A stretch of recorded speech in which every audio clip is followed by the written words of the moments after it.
बकरी के तुमाना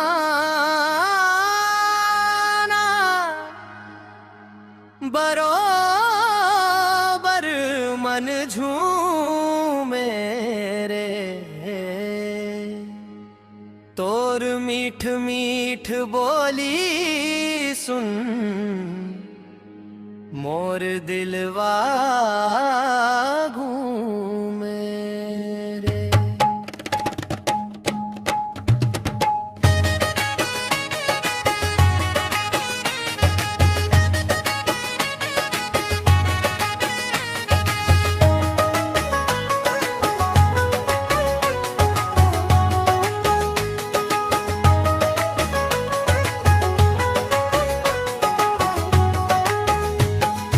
बकरी के तुम अनार बरोबर मन झूमे रे।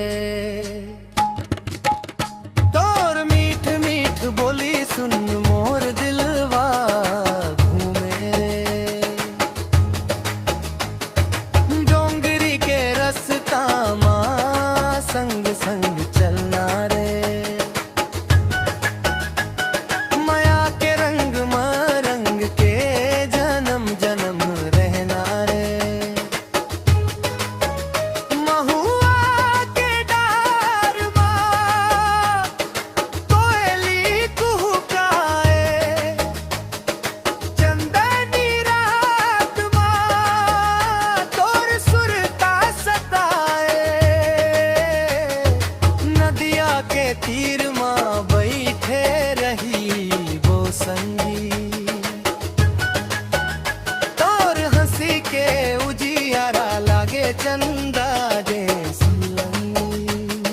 मुखड़ा बकरी के तुम अनार बरोबर मन झूमे रे। तोर मीठ मीठ बोली सुन मोर दिलवा घूमे रे। अंतरा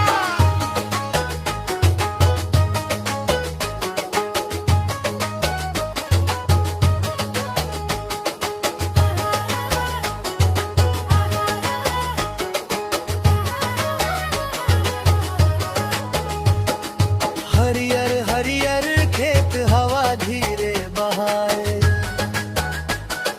तोर संग चलत चलत मन गीत गाए। पैरी के छन छन माया के राग बाजे।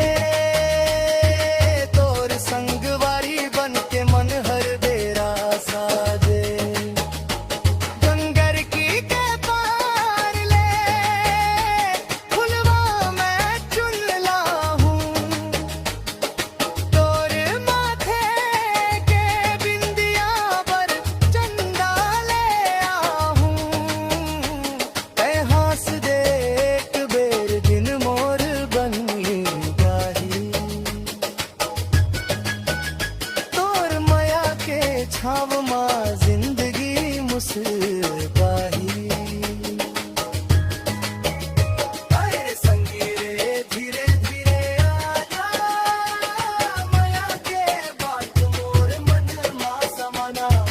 माँ कर बाजे जान कर बाजे गाँव के गली माँ रंग सजना। अंतिम मुखड़ा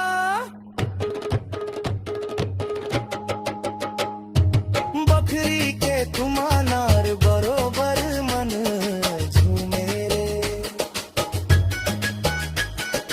तोर संग वारी में मोर सपना सब झूमे रे। डोंगरी के रस्ता हो माया के निशानी। तोर मोर जोड़ी